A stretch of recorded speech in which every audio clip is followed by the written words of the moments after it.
Another appointment. I shook my head in a show of frustration and lifted my hands from his. But of course, we've run out of time, haven't we? I'm sorry the brooch did not appear to me, Mr. Baker. No, you mustn't apologize. I insist. Now he seemed almost annoyed. His gaze wandered off and clouded over with disappointment, as if he'd expected something else entirely from this evening, and was already forgetting my existence. Perhaps I'll come and try again another time. I stood, pushing my chair back coolly. You could, but that wouldn't make an interesting story, would it? He frowned. I beg pardon? For your newspaper. My peevishness was fleeing now, leaving only tiredness behind. I assume you write for one. Famous psychic debunked, perhaps? Or seer bilks the innocent of money may also work. Though I can't imagine why any newspaper would want yet another story about people like me. I don't know what you mean. His outrage was convincing. He pushed his chair back and stood as well, and though he was only slightly taller than I was, he somehow seemed much larger. Do you honestly take me for a journalist? Honestly? You don't look like one. You dress too well, and your demeanour is wrong.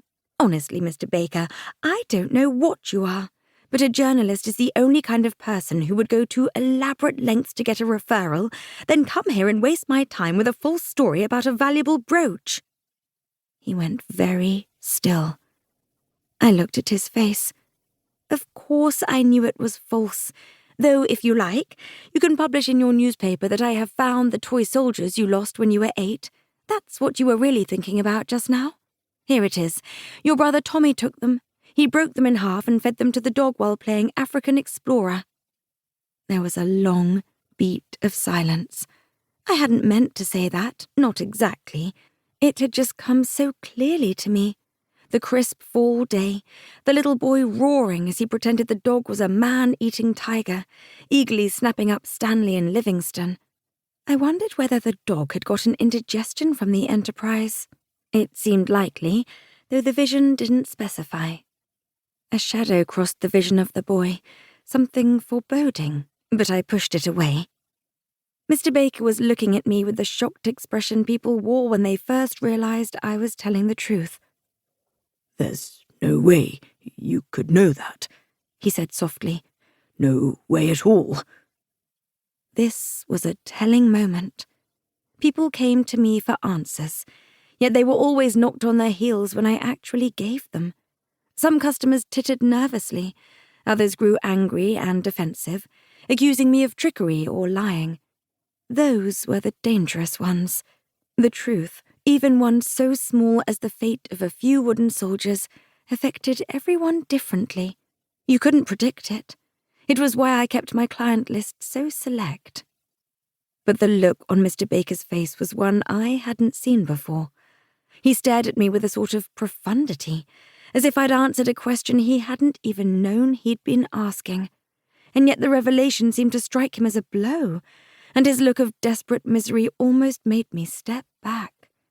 It was the look of a man who had just seen proof of hell's existence, an answer to one of life's deepest questions, and not the answer he wanted to hear. "Mr. Baker," I said, keeping my voice level, "I'm asking you to leave the premises." He swallowed, and something indescribably sad crossed his features. If only you'd let me explain. "There's no need." My voice rose almost to shrillness. I wanted no part of the sadness and desperation on his face, none at all. "I'm well acquainted with the local constable. If you don't leave, I'll have no choice but to send for him." It was a bluff.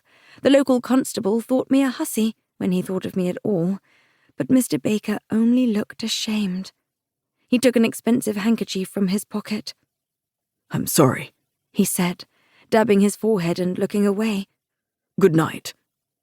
And then he was gone, without another word to me, my front door shutting on the back of his well-cut suit.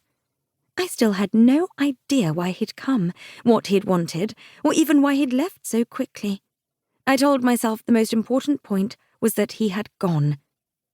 "You're a woman alone in this job," my mother had taught me. "You must never take chances." I sighed into the